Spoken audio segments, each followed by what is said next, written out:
Hey, welcome back. We are here in the southeastern United States. At least I am in my little corner of the world to yours, no matter where you are at. Still trying to beat the heat.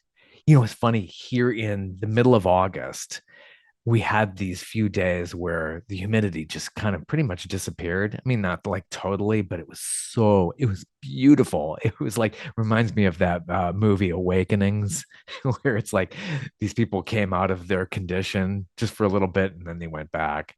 It's kind of like that. Got to look that movie up. But here we are, late August, and I have what's called a three-peat for my podcast, TFTC with Bob Niebel. It is a three-peat.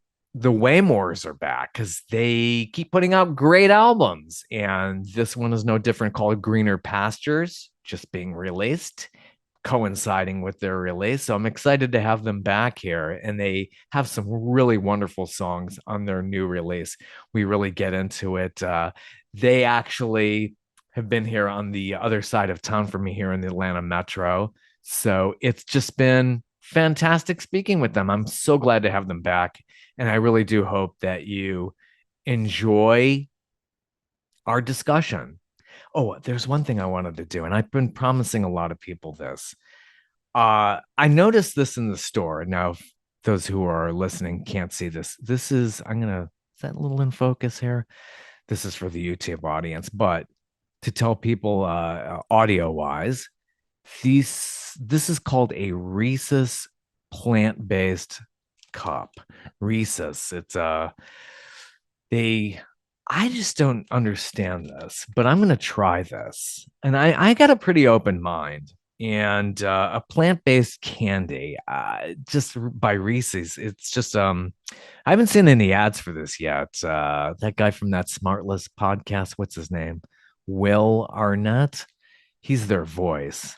Guy's got such a great voice. I wish I this, but it's very smoke cured. And my voice is a little smoke cured because I grew up with somebody blowing smoke in my face all the time. Thanks, mother.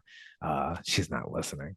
If I make a clip online, she'll say, "Oh yeah, really nice." Probably doesn't even pay attention to that either, so I can get away with that. But I don't have that smoke cured voice like Will Arnett, who is the Reese's guy here. But plant based candy. So let's try this. I have a very open mind. You're looking at the guy who gets into grape nuts. And when I eat grape nuts, and this is really gross to most people, but I don't know why I got into this, but I soak my grape nuts for like 20 minutes in vanilla soy milk, and people are like, ew, whatever. Hey, my colonoscopies, they come out really well. I credit the grape nuts. Probably not. Anywho, so I'm opening this plant-based Reese's two peanut butter cups. Let's try the first one here. Plant-based. And I put up a photo of this on Facebook of the plant-based package. And some people said, why don't you just drop this in the dirt and see how that works? So here it goes. This is it's oat chocolate confection and peanut butter. Well, I love peanut butter. I'm a huge peanut butter freak, but not so much into candy. So this kind of piqued my interest. So let's see.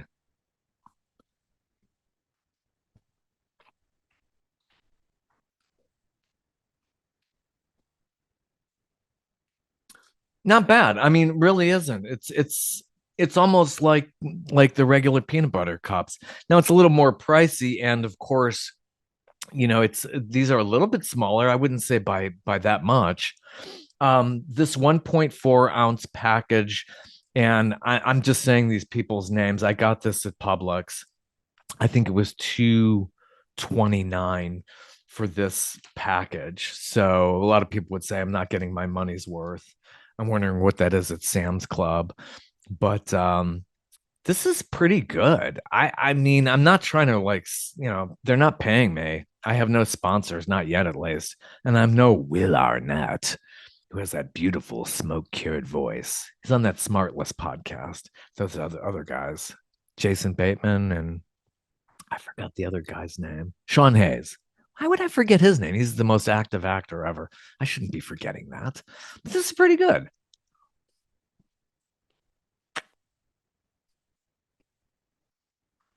I like. I shouldn't be doing that into the mic. I have like this condition. It's psychological. I don't like people eating into the mic. That's kind of gross.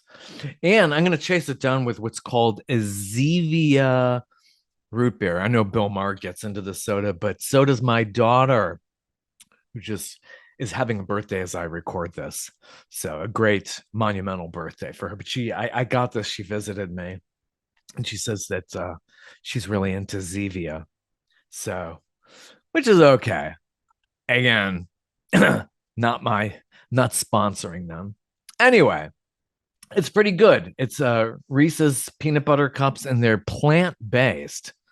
It's not bad. I can't imagine that anything like this is even close to being healthy. I mean, people are probably saying, well, what's the point? I don't know what the point is. To see plant-based. Plant-based. Everything's getting to be plant-based these days, whatever that is. But I got a pretty open mind. I don't know. That's just me. I don't, it's not leaving a bitter aftertaste or anything like that. I think the peanut butter might save it. Maybe that's what it is, but it's a nice treat. I don't know. Yeah, whatever. Anyway, enjoy my talk with the Waymores. They have a new album out just being released called Greener Pastures. Great songs on there. One called Don't Worry that I really, really love. We talk all about that, and such a lovely couple. I love speaking with them. Anyway, enjoy. Early morning for you? Oh no, we've been up since 7:30. Early risers. We're early risers. Yeah, we have too much stuff to do. No matter how hard we try to sleep in, even if the day allows us to sleep in, we just can't. Yeah.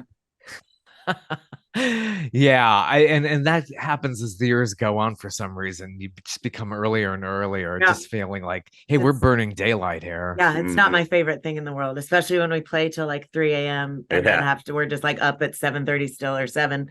Like, why are you doing this to me? So like after you perform like that, it's probably tough to just come down off of that, no matter how small or big that stage is or the audience. Willie's ruining everything. Sorry, I was trying to turn the volume up. And he kept turning it off. Sorry.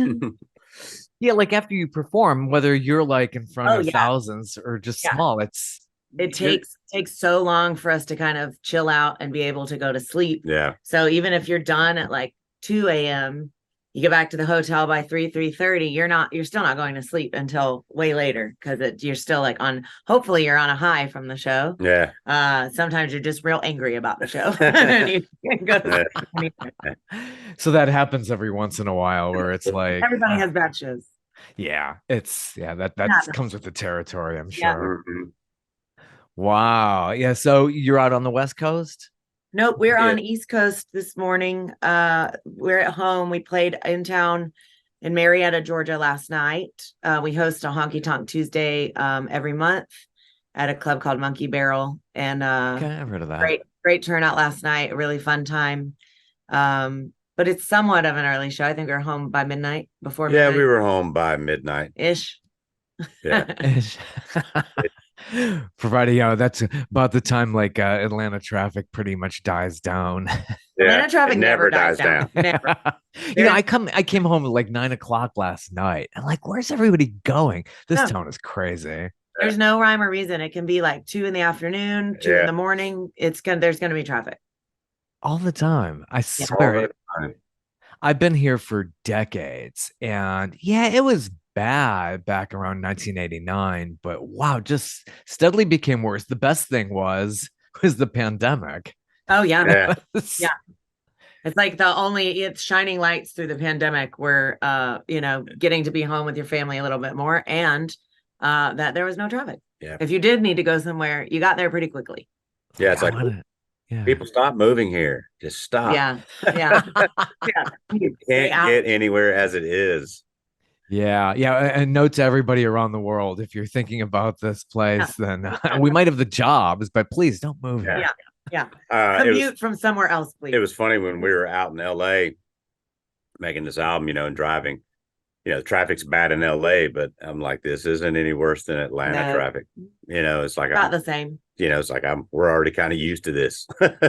Yeah, I was there like 20 years ago and just getting to Santa Monica, I was like, no, this is, everybody's talking about it. Inglewood, I remember going through sitting on the 10 or something like that. I'm like, oh my gosh. No, Yeah. we really like to pretend like we're from there while we're out there, and we're like, oh, we're gonna take the 4. So we're gonna take the And 5. 4, 5, 10. yeah, Now we get back here, we're home. It's like, oh, you got to get on the 285. the 75. What a mess. Oh my gosh. People don't even know who have never been here. It's just, it's usually a pass through. I always say Atlanta is like America's colon. Everything has to pass through here. Yeah, I yeah. love that. And it's so, the city is not laid out on a grid pattern. Wait, if No, it's terrible. the colon, what does that make Florida? Yeah. Exactly. Oh, no. Yeah, No. the city's not laid out on a grid pattern, and everything's named Peachtree. It's Yeah. just, Yeah, it's wild. And that theme carries out through the metro area. Like in my area, somebody named Jones must have owned the land here. So everything's Jones something, Jones Bridge, Jones, right? It's like all, they stick with that same theme. It's like, how do first responders deal with that? It's gotta be a nightmare. Yeah, it's wild. Terrible, terrible. So you have a great new release out. This is fantastic. Greener Pastures. How did this come about? Oh my Lord. So the day that Stone Sessions was released, Stone Sessions was our sophomore album. We talked to you about that last year. Right. You're a three-peat, by the way. Yeah. The day that that got released, a buddy of ours out in LA, who is friends with Shel Talmy, had it playing in the car when he and Shel were going for drinks. And Shel was just like, this is great. Who is this? And Harry told him who we were, and he said, do you think they'd be interested in recordings and stuff? I've always wanted to record country music. And Harry was like, well, they're not idiots, so they're probably interested. Well, we are idiots. I mean, we he was being kind. He was being kind. Well, first we kind of just thought, when our buddy Harry was telling us, we just kind of thought, yeah, everybody's always like, hey man, so and so, I know, and they're going to reach out. This kind of stuff happens a lot. People saying that, hey, I've got a friend who's going to reach. So we just kind of took it in stride, hey, that's very flattering. I'm very, but we never thought Shel would actually reach out to us. And man, a couple of days later, caller ID, phone's ringing, Shel Talmy. It's like, wow. Shel Talmy, the Kinks and the Who. I mean, producer. And I mentioned David Bowie. David Bowie's first. Bowie. Yeah.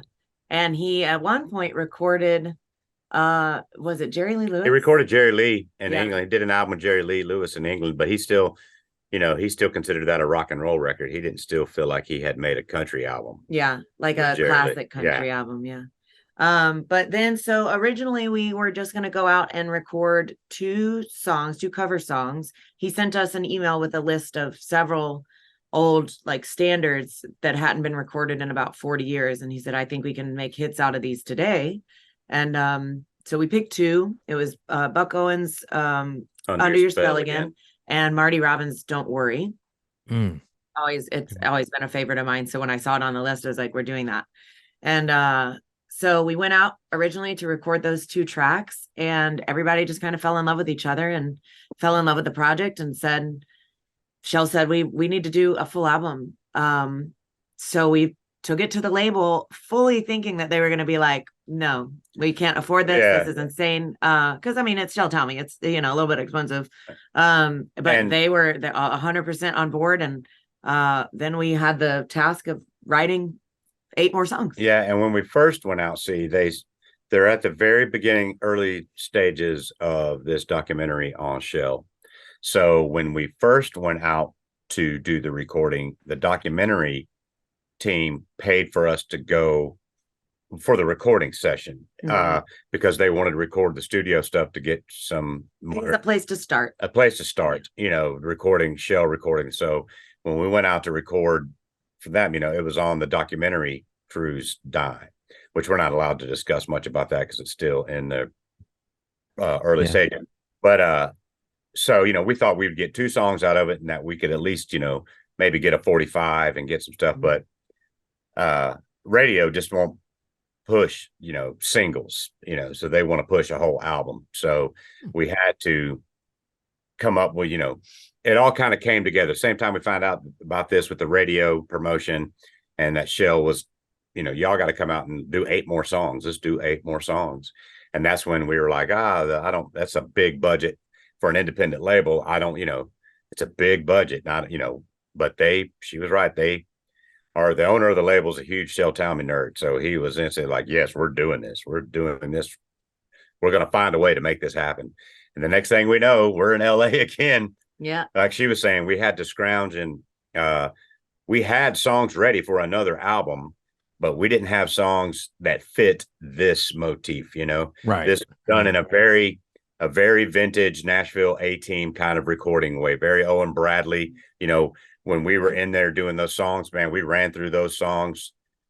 We'd talk about stops and stops and starts and what would happen in the solo, and then we'd do it, and then maybe do it one more time just live, and then hit record. Then hit record, and so it was that kind of feeling that we needed songs that felt vintage, like like the process itself did. So we had to kind of write under pressure, which is not something we're used to. We kind of just write songs and shelve them, and and when we have enough for an album, we're kind of like, hey, we got an album's worth of material here. Let's make an album.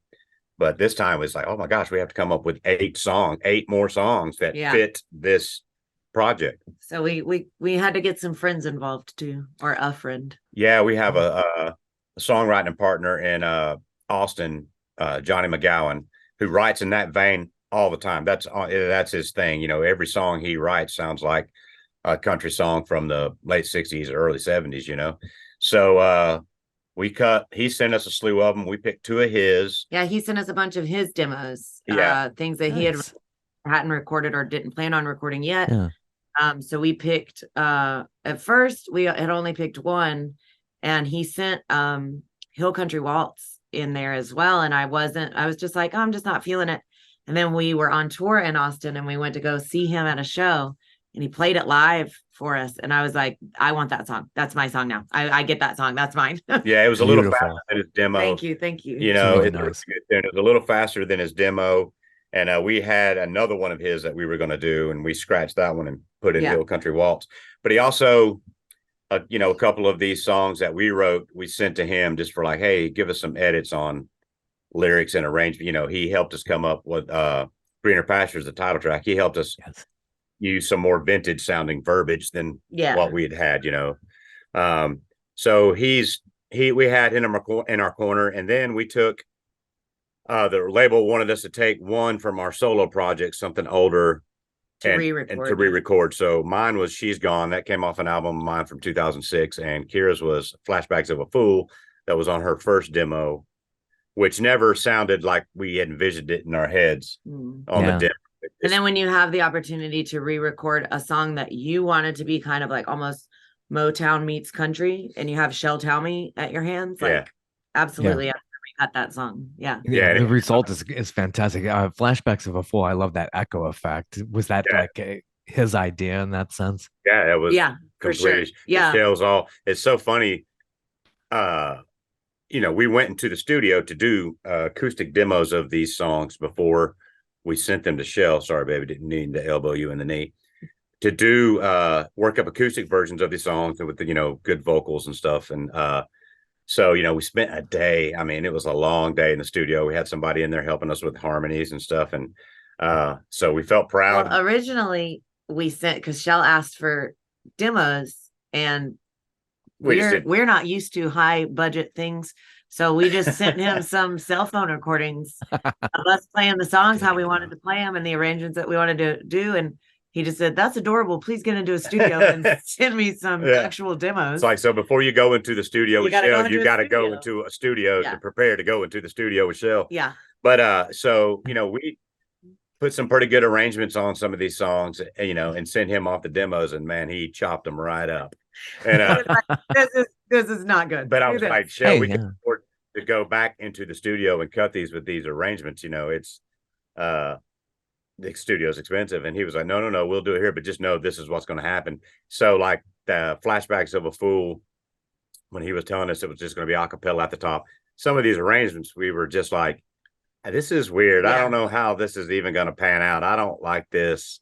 But, with Shel Talmy, we told ourselves that we're going to shut our mouths and go in there. We're not going to go in there as the Waymores. We're not going to compromise our integrity. We're not going to make a pop country record, which I didn't have any fear of Shel making. But we told ourselves, we're just going to give ourselves over to Shel and look at ourselves as singers on Shel. See what he comes up with. And, so even these arrangements that we were in question of, once we heard them playing out with the full band, we were like, man, that is genius. And they're very vintage arrangements. Now that he's done some of these arrangements, when I hear some classic country stuff, I was like, that's exactly, it's like you're going to do just the solo is the back half of the chorus. It's not the whole, short solo. Are really neat. Yeah, the arrangements are really neat. And, the solo areas are small. They're not big solos, which is very common, in classic country stuff.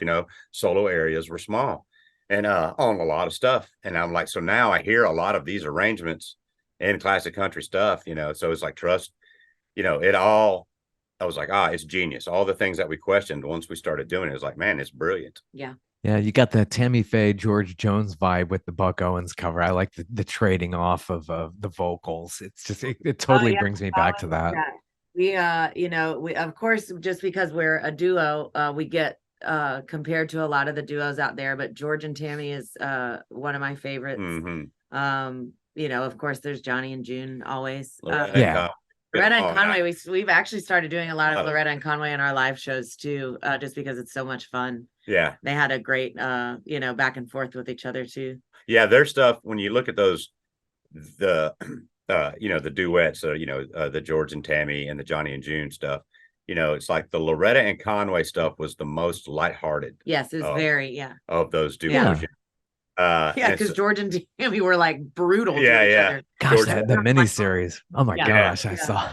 Yeah. George said in his biography, Tammy loved me and I tortured her for it. Yes. I love that line. That's fantastic. So picking these covers, Greener Pastures kind of reminds me of Paul McCartney once did a song called Sally J. It kind of reminds me of that Nashville vibe. It just really affects you. Coming up with the covers for this project, how did you pick these, like the Buck Owens cover? So with the first two, the Buck Owens and Marty Robbins, we just thought that we were going out for those specifically. We are huge Buck Owens fans, but we're also obviously Waylon Jennings fans. And Waylon and Jesse did a version of Under Your Spell that we kind of pulled from that a little bit and from the Buck Owens one to try and like make a Waymores version. So we were really happy with the way that turned out. Don't Worry was an easy pick because, like I said, I've been obsessed with that song for years. Yeah, but man, he wants you to sing a Marty Robbins song. It's like, whoo, she had no problem. But that's why I loved it, because it was Marty Robbins, and I was like, I'm gonna try to sing like Marty Robbins. I love his voice. And the John Prine one we wanted to do Louisiana Woman, Mississippi Man, because we've been doing it live, even with the full band, and man, it's just such a good time. And we really wanted to cover that. And a couple of days before we started heading out to LA, Shel said, we're going to scratch Louisiana Woman, Mississippi Man, and I want y'all to cover this John Prine song. And we're like, of course, John Prine's one of our biggest influences. So absolutely. And it's so funny. He goes, we're going to break it up into a duet. So Kira and I, he didn't tell us how. So Kira and I just start breaking it up into a duet, how we would do it. And, she had the first half of it and I had the second half like that. And we got there, we had learned it that way. I'd learned there's a lot of words in that song. Yeah. And we got to the studio and Shel's like, no, you're going to sing what she's singing. And I was like, dang it. So Willie, every track was recorded live. Willie kind of led the band and played with the band while I sang a guide vocal. So I would sing my parts and his parts. And they ended up keeping most of my guide vocal tracks as the final track. And I would just go in and do harmonies. And then, so the only overdubs are my harmonies and then Willie's I had to go back and do my vocals. And so Willie nailed all of his vocals. And then it came time to do You Got Gold. And because he only had like a day to switch his mind around the verse that he learned versus the verse that he was going to sing, man, that thing kicked his butt. Oh, man. And he was so mad. My voice was going out. You can tell in the track what I love. Man, my voice was tired, but it's tricky. The cadence of that, is there ever enough space between us to keep us both honest and true? It was just impossible. I couldn't get it. It was just, flub, flub, flub, flub. I was like, dang it, Shel, you got me. You got me And if good. you've ever worked with Shel in the studio, Shel doesn't really cut corners about feelings. He lets it be known. He was like, Brutal. nope, do it again. Nope, do it again. Yeah. And on some of my harmonies, he would tell the engineer, he was like, just stop her, shut her up, Yeah, shut her up. She's not stop. doing it right. I was like, oh my God. Yeah, when you do good, he's very great. complimentary. Yeah. And he's not mean. He's just there's no time for feelings. Time is money. You're paying, Right. paying for every bit of it. It's like no, they did finally start just like letting you do the whole take because our hearts were breaking a little bit. Johnny Lee Shel, who was the engineer, who's an incredible guy too. He's like, it's really, he had a good point that it's really, if you stop them when they mess up, it really starts to mess with you psychologically. Right, like, right. Let them do the whole take, and then go back and do it again. He goes, when you start shutting them down like that, they start to feel like, man, I'm not it starts to mess with your brain. You start losing confidence. So, that was very cool learning thing. Yeah, for sure. You would feel like you're on eggshells. It feel like, oh my God, what's he hearing now? When you're not getting it, and especially for me, like, I didn't play guitar on, this is the first album that we've recorded that you played guitar on 2 tracks. I didn't. Well, the first 2 we did, you played guitar. Oh, that's right. On Under Your Spell. Okay, so the other 8 tracks I didn't play guitar on, and so vocals were kind of like my, time to shine. So if I would get them wrong, and the harmonies for the first 2 songs that we did were, I did not know how to come to the studio prepared until I met these guys. And then on the other 8 tracks, I was very prepared and went straight through them. But those first 2, man, whew. Yeah, it was it'll teach you real quick. Man, and we didn't know who the players were when we first showed up to do those 2. Shel we didn't know who the players were. He just kept telling us he had assembled a modern day wrecking crew. So our imagination was just running wild. We didn't know. We knew that Johnny Lee Shel, who'd played for Bonnie Raitt, plays for Taj Mahal, he played for John Fogerty, we knew was going to be the engineer and that we were in his studio. But man, we didn't know that it was going to be Phil Parlapiano, who was John Prine's piano player. We didn't know it was going to be Dave Pearlman, who played for Hoyt Axton and Merle Haggard. We didn't know, we didn't know the caliber of these players that we were going to have. Thank God we didn't. Because you wouldn't have been able to get me to go in. But man, those guys treated us like equals. There was no, we learned so much, no ego at all. They were distant, friendly, and laid back, and they would mess up, when we were trying to work out arrangements and stuff. They were all so humbling. And after a while, it took a little bit to start feeling proud of yourself for being able, whatever we did was good enough to get the, Stone Sessions were good enough to get the attention of one of the most legendary producers that's ever lived, and to bring us into that, it's like, you've earned, at first it was like, God, we're not supposed to be in here. There's something wrong, but after a while, those guys made us feel like, no, you absolutely deserve to be in here. So it was quite the experience. It was very humbling. And all those guys, man, oh heavens. But it's so funny. All those guys have played together in one fashion or with one person they've all. So man, if you're in between takes or in between and starts telling a story, oh my God, you're done for like 30 minutes. You're done for 30 minutes. Everybody's telling, oh yeah, I know that guy, and it was great. We would just like stop and be so caught up in the story, and then Shel's like, hey, we're back to the album here. Let's get back back to the work. Stop these guys from talking. They have the best stories ever. And talking about recording with Willie Nelson and Bob Dylan and Townes Van Zandt. It's like these guys have played with everybody. Yeah, they'll tell it like it really is too, and not just give you the bluster that you get through. Maybe a book comes out and it's all filtered and everything. Yeah. Oh no, this was very unfiltered. Yeah, and it was just awesome. It was just great. It definitely made me very proud of us. To just like It took a bit for our feet to land back on the floor. Yeah, and for us to go, for them to be like, man, you deserve to, we earned this. We earned this to be, to be in this room right now. Instead of like, I'm out of my element. We're fooling these people and they just haven't caught on to it yet. That took a while for that feeling to go away. Yeah, but you've definitely earned it. You've been doing this for a while and more than a minute. So I mean, honestly, you have to tell yourself that. But at the end of the day, they know it too. It's a job. I mean, it's It a is. job just like any other. And Yeah. just watching Shel work and all those guys work, but Shel, vocally, I was a nervous wreck in there. And I knew that I was playing guitar with the band, kind of, leading the band. And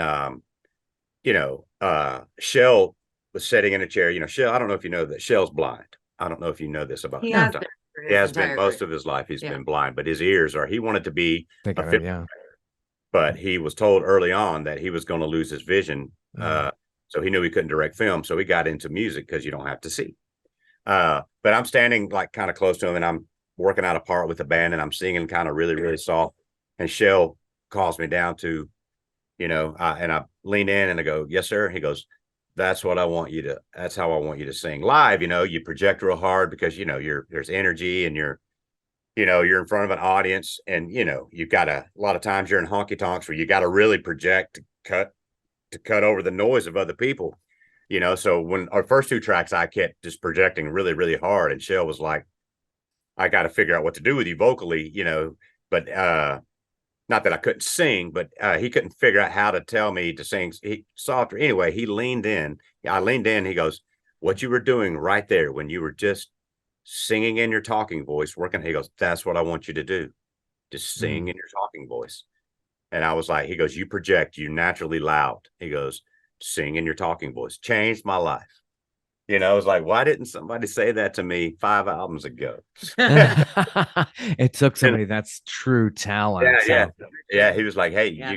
you don't realize how much you project when you speak. And the Just more that you're pushing in the studio to project your voice, you're going to be pitchy. You're yeah, going to be sharp. You're going to, so singing at the softest volume is, yeah. And I think on works. this album is it is probably my favorite vocal performance of all of our albums and all of my solo albums. It was just very lots of warmth in my voice. It was great. So that little thing with Shel just changed the way I thought about singing in the studio forever. that's fantastic. And speaking of like the more solo stuff, were you saying "She's Gone" was yours from previous? Yeah, it's off my album Lonesome. I think came out in 2006. Sure. Sure, I think Somewhere on 2006. there, yeah. The years get cloudy. 2006. Yeah. Yeah, it's an acoustic album that I put. That album I made like this. I wanted to make like a tribute to Towns and John Prine. So it's just kind of some really good. It's one of my favorite. It is my favorite solo album. It's the album that made me fall in love with them. So it's my Uh, and we do a couple singing songs about other women. Love that. Love uh, Yeah, "She's Gone." It's kind of more like as a shuffle. It's yeah, yeah, very lively. Was yeah, it like that on the original? yeah. It's the same tempo because it's just all done with just acoustic lead and stuff. It's not got the boogie woogie piano on and stuff. And they're a little bit different, but the integrity of the song is the same. Yeah. And Tavern Time, do you do that one live too? That must go over well if you're doing that in actual bars, taverns. Yeah, we do it with the full band. It doesn't really translate when we do it acoustic. It's not a duo song. I mean, I guess we could, but it works really well when we take the full band out. Yeah, it's really good. It's a fun. And we take that and from our previous album, I Don't Like the Liquor, and people just go nuts. Yeah. Because Same, yeah. Yeah. People love songs about drinking. They do. All part of country and some of those other subjects like divorce. Yeah. So getting out there on the road, how much do you plan on doing? We're now well into 2023 as this album's coming out. Where do you plan on touring? So starting September, so the album release we do in our hometown, Marietta, Georgia. You should Up in come. Marietta? Yes, definitely. It's August 25th at the Hunt House in Marietta. And then we have a few days off. And on September 1st, we're in Florida and we go all the way, touring the whole way, all the way out to California and back in September. Then we're home for like 2 days. And then we go up to Wisconsin, Chicago, Detroit. It's like 50 dates, right? There's like 46, 50 dates somewhere in there between September and October. And we have to some medical things we have to deal with at the end of October. So we're done. We're hitting it hard in September and October for a reason, because we're off the road. October 28th is our last show this year. And then we're going to hit the ground running in January. Yeah. So we have to be done for the rest of the year at the end of October. So we're trying to get it all in. Fitting it all in. And there'll still be, we'll still be supporting this album some in January. Yeah. Because, man, the funny thing, making albums it's a lot of stress. And when we made Stone Sessions, man, it was very, very stressful because we're making the album remotely. Everybody's recording home studios, and it was so much stress. And then, getting press lined up and done, and all of the stress of it. It was very stressful. It's a great album. Once we're done, we're very pleased with it. But that album had just come out. The day it was released is the day Shel heard it, and all of this began. So, man, we just finished the stress of, then we're touring in support of that album, man. And that album wasn't even out 6 months, and we were already recording the next album. It wasn't out 3 months. 3 months, and we were already. Stone Sessions got released April 8th, and we were in California recording with Shel in July. Yeah. So, man, it was a whirlwind. We're gonna, when this album comes out, it's like we're gonna let it have a little bit of breathing room before we try to make another album, because, man, we yeah. And that, our break at the end of the year, obviously, like Willie said, for medical reasons, but we're gonna take full advantage and rest a little bit too, because we haven't stopped in a while. So I mean, we've been going really hard, and, man, we love life on the road. The wanderlust in us is what fuels, music is a great means to travel, which, life is about travel to me and to, Kira as well. But it is, because you enjoy it, doesn't mean you don't get tired. Yeah. You're not eating right. And Kira's got, a lot of dietary restrictions. It's, and the longer we have to buy food and prepare meals for her. She can't just eat. I can eat like a raccoon. I can eat anything. I do. It catches up with you. You're not sleeping well. You're not eating right. It's a lot of fatigue. No matter how much you love it, your body still starts to just, tell you need a break. And so we've dealt with several of those things with me. Yeah. We're going to, try to just get some real rest at the end of the year. Yeah, as you're traveling, and if you want to have your own kind of quasi home cooked meals and things like that, that's time consuming too. Everywhere you stop, you're going shopping. Really have to take full advantage of any day off, any moment off. If you have the morning off, you're going grocery shopping and preparing. And like you said, I mean, the longer a tour goes on, I feel like the more I kind of let some things slide. Yeah, that's where I'm like, give me that hamburger now. Well, and it's also, you start. Man, there's, lots of times, there are sometimes, you'll play a show and you got to break down and start driving to the next, sometimes the routing isn't always the best, or you have to be. What are you talking about? I did great at routing. Sometimes we have to, the opportunity to take a show, big show. It's like, well, we have to make this. So we did a video shoot in Nashville a couple of weeks ago, and we wrapped at like 3:30 in the afternoon and had to be 10 hours away in the next town for a television appearance. So it's like we had to get up 6 a.m., start shooting the video, be done at 3:30, and drive all night to be at the. We got to our hotel at around 3 a.m. Dropped our bags. I think slept for an hour, and we got up and had to be at the TV studio, to do a TV. So sometimes, it's hard to maintain her diet when the schedule's crazy like that. And with press and stuff, when you got an album out, there's, you got to be in town early because you got to do a, press interview that, and we're thankful for all of it. So we want to hit everything that we can. Yeah. Cause this isn't, our highest moment. We're still growing. Yeah. We want to take full advantage of anybody that wants to, take us on, interview us, and we're not, be a part of our team. And but we're not in a position where we can turn down interviews right now. It's not, we have to take the ones that, and we're grateful for every one of them, like she said.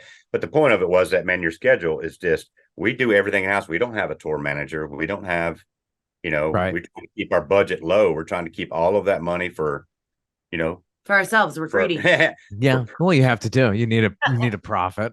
You know, and man, God knows we need a tour manager. We need, but we don't. We do all of that ourselves, so it's time consuming and it definitely takes a toll on you.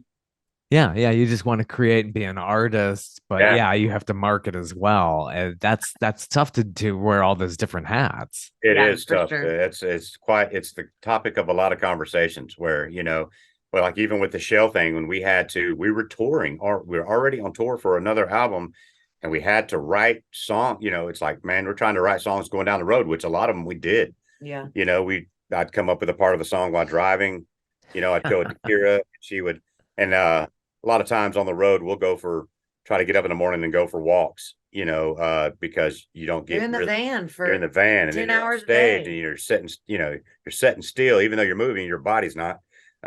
So like Kira wrote, part of Greener Pastures while we were on a walk one morning, and I wrote Time to Ramble, part of it, not driving, so it's you don't have time, it's hard to find time to be an artist, and sometimes that gets a little unfair when your art is what's this is all about, but the business side of it eats up most of your time. I'd say it's probably 70% business and 30% art, Most of the time, the stage is the fun part most of the time. Sometimes even that is work. Yeah, labor of love. It's for sure. You're doing what a lot of artists did. And I remember back in the 70s, it's like those record companies, tour, record. It's like it feels like a treadmill in a way. So you probably like that break coming up. Well, back then, in those days, your record label had PR, your record label had booking. Yeah. You know what I mean? Or connections too. So if you were on this label, you knew you had those things. It's a different world now. Fortunately, our record label still kind of runs on an old-fashioned thing. They farm out press, but they get PR. They help with a lot more than a lot of labels do nowadays. But still, they put them in the machine. It was like you tour and create art. The artists, back in the 70s stuff, they didn't have to worry about the PR and stuff because all that stuff was handled in-house. Yeah, different world for sure. And everybody, and I say this all the time, just about everybody could do this now. Back then, if you wanted to record, that was a bigger chore these days. The technology was such, record labels are mostly a bank. The technology was so expensive back in those days, and so sparse, that you had to have money to be able to do that. It wasn't like you could just go, nowadays you can go set up a home little studio because technology is what it is. But back then, man, it was tapes and reels and microphones that, were expensive, that the average fella couldn't get his hands on. And the knowledge to run that stuff. Yeah. I don't either. I can tell you what sounds good, but I don't know how to mash all the buttons. I don't know how to make it do. Oh my gosh, yeah. If you look at a real professional board, it's just like, you need a degree in that. Yeah. Yeah. And it's just so nice to be able to just take your voice notes. You've got an idea. It's not like the old days where you had to bring the recorder and even record onto tape. We have sheets and we have phone recordings of like melodies and stuff, of course, that we come up with. So we have but also like just a database of lyrics that we like one-liners. Yeah. This is a good idea for chorus, and but we also have just little memo recordings of hey, here's an idea, so that is really handy to have all that right there in your pocket of your hand. There are times we've been going down the road and I'll be driving and I'll go singer, and I'll just hit record and just sing like the melody of something I had going through my head. That's very helpful in the writing process these days. Good. And still doing videos. You were saying you were doing one in Nashville. Are you doing these as concept videos still, or are you doing performance? This one is it's a little of both. This one is one of the most high budget videos that we've ever done. And it was the first time that we didn't have to be the crew and the talent. And the talent.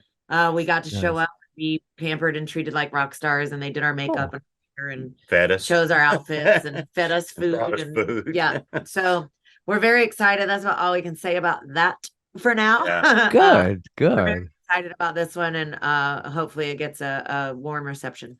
Like she was saying, we've done some guerrilla style videos before that, but we had to show up and set up the scene and do the catering and do, everything else and get everybody there.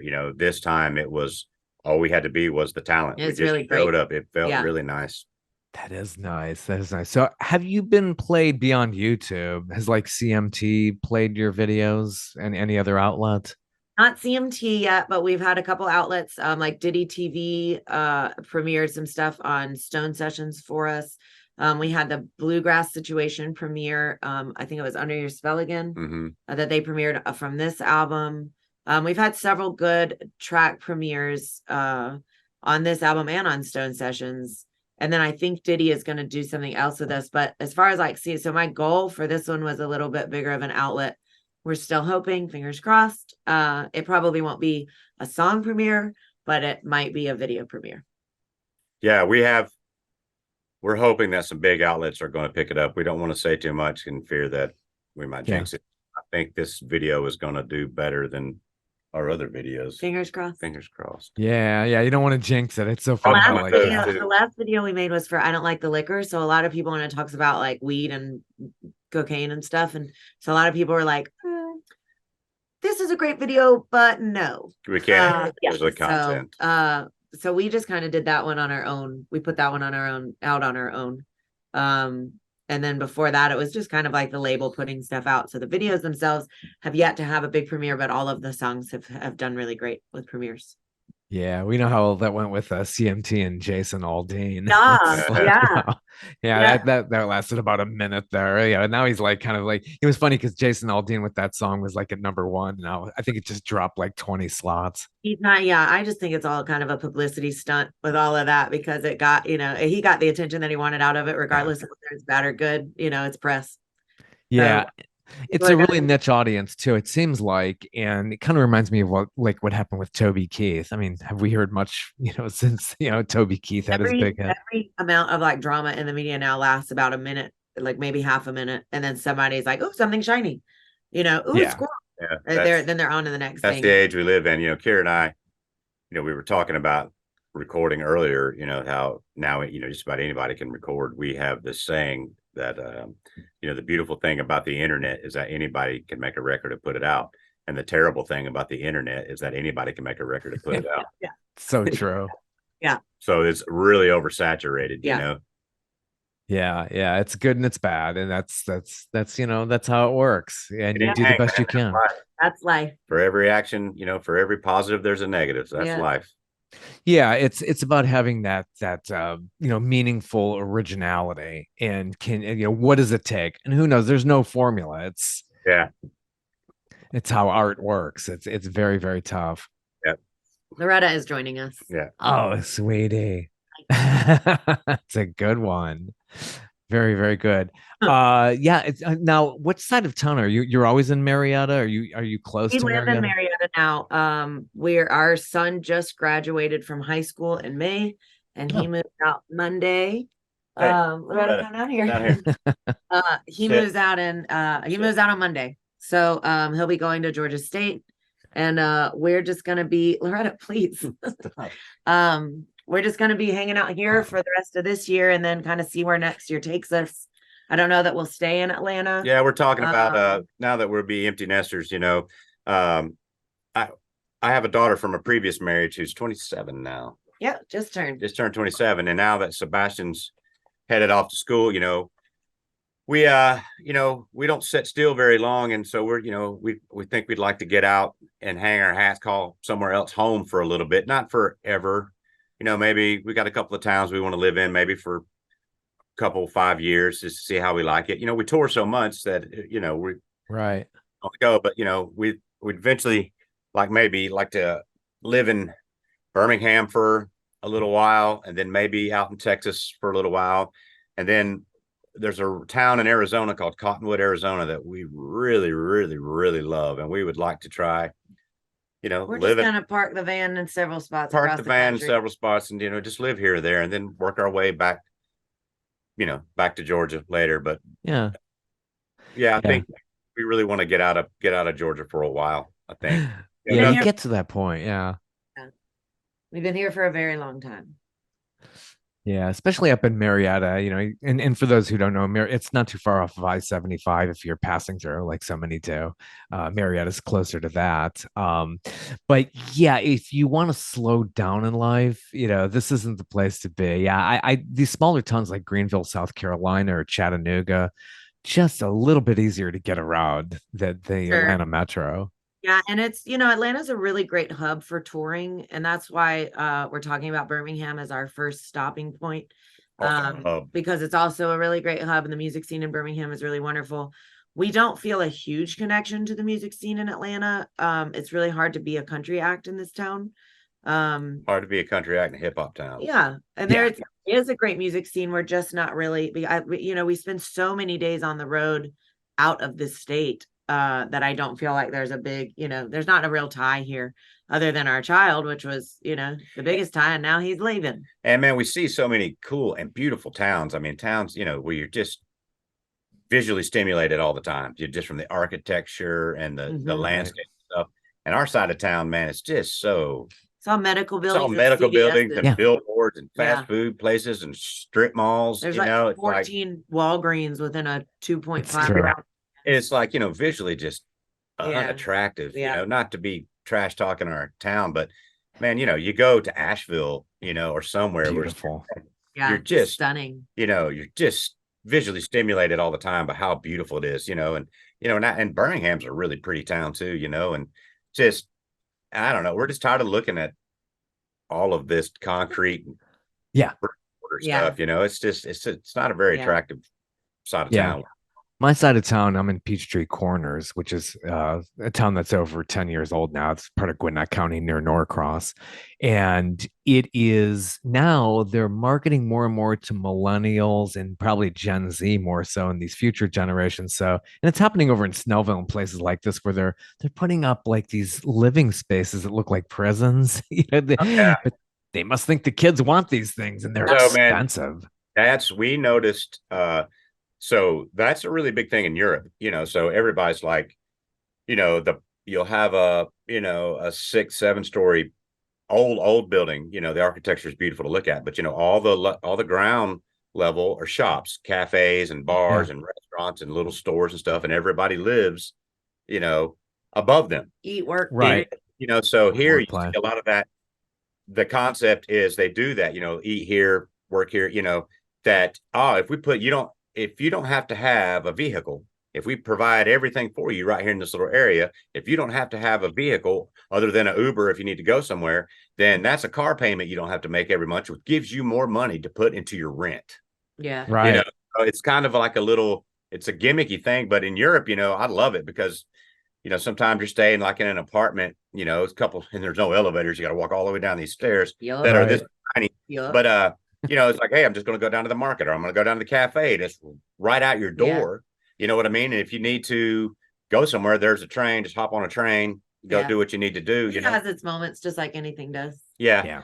I see. But when we came back here, we started noticing a lot more. Oh, that's a European way of thinking as far as living, it's like there. And that is, I was talking with a developer who was saying that is the thing. It's like, if we cut out, I can't afford to live there. You can, if you don't have a $500 a month car payment, you can add, because you don't need a car, right? Everything you need is right here within to live. Your job is right there, or you're working from home. But here's a Whole Foods right here, and here's a cafe, and even here's a little local bar, all within 2 blocks of your. You don't have to have transportation, and you have the luxury if you want to go somewhere that's not right around. You can catch an Uber. Right. You could do the Uber because here in the Atlanta metro, we have very little public transportation. Yeah. That's the other thing. The public transportation is a hassle here. Our son had to do it for a while he was doing an internship at the High Museum. And so, she rode with him on the train to get it, but it wasn't very convenient. We had like little test runs from our house, from his dad's house, and so that he knew what he was dealing with. But we also prepared him for, look, if you're coming home late from work one night, the train isn't a very nice place. You got to be, head on a swivel, put your phone in your pocket. Don't be looking down at your phone, be aware of your surroundings. And so we had to have that talk. There's danger on the train. Yeah, there is.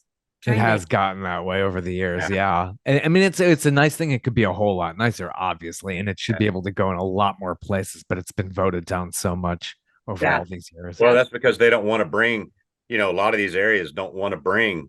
If you put that train that runs into a poor part of town, their thinking is, I'm not saying it's right, but the way that they think is that, if you put that train that goes through the poor side of town and brings it here, that gives them a free ride into the rich poor part of town. people are coming. Here come the poors. Here come the poors.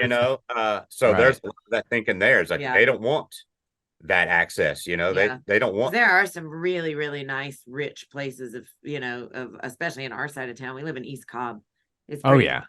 over here, and Not that we are. we stayed because of the school system, and the orchestra program at the school system was just incredible. And our son was a bass player and sat first chair all 4 years, and so for us it was purposeful to stay here. But it's just ridiculous. Yeah. You never even know this. A lot of people don't know this. And in the East Cobb, even worse than like where I'm at, it's like there's a road called Johnson Ferry, and there's like everything's on it. But you got to drive everywhere. We live right off of Johnson Ferry, so we know. Oh my gosh. I mean, you should see this. We're well aware. People who don't know, it's like, oh my gosh. There's this one, and I have to give a shout out to the Mediterranean Grill on Johnson Ferry. That's when I go there, I take the back way to get over there.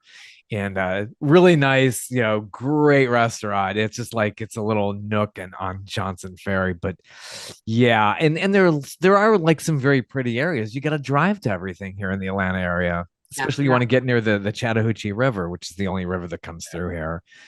Got to drive. Yeah. There's some pretty there. Yeah, you're right. We go to some nature walks that are close by that are really pretty and really well kept, but you had to drive to them. I guess we could ride a bike. Yeah, good luck. But then I'm too tired to do anything.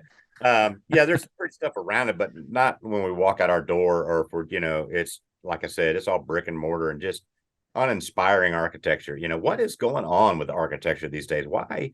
I guess it's to put it up faster, right? The practicality of it. Then it's just like, man, architecture is just so ugly in the modern age, man. Yeah, it is.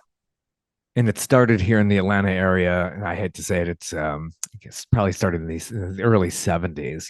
It's like the old CNN Center, which I had worked in for several decades, is closing this year. Oh, is it? Yeah, they are. Company is actually moving out of there, going back to the original campus on Techwood Drive, which is a beautiful campus. But people are getting out of brick and mortar. Real estate is now suffering, commercial real estate at least. So yeah, CNN Center will be no more. It's probably starting in 2024, and a lot of those buildings in the downtown Atlanta area, this started in the early 70s, and they were trying to be like the George Jetson futuristic kind of architecture. Yeah. And it didn't date well. No, yeah, it's ridiculous. Yeah, I really like, good architecture, that's and when we go out to California, it's just visually stimulate, the architecture looks, a lot of that stuff Art Deco, and right.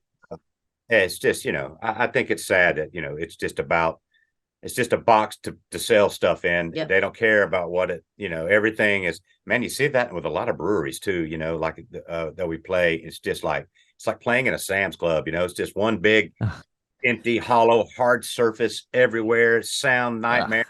It's like there's no atmosphere, there's no ambiance in this place, It's really sad what architecture has become. So sad. Well, it's been great speaking with you too again, and this is a three-peat. I love it. Yeah, we didn't mean to get stray so far off of topic. Oh, I love it. It's free form. Yeah. Architecture. It's like, wait, we're on to music. It's all art. Right? Well, best wishes on your tour. Hope to see you soon. Maybe I'll try to get out to that venue in Marietta. Yeah, the Hunt House. It's a really cool place. August 25th. It's a really nice it's a listening environment, and the architecture is right on. You got to really find it here. Cool. Well, have a good one. Best wishes. Take care. Take care. Bye-bye. Well, I hope you enjoyed that. We're telling people not to move to the Atlanta metro area. But there's room because the Waymores want to leave. So until next time, thanks for stopping by the Corners.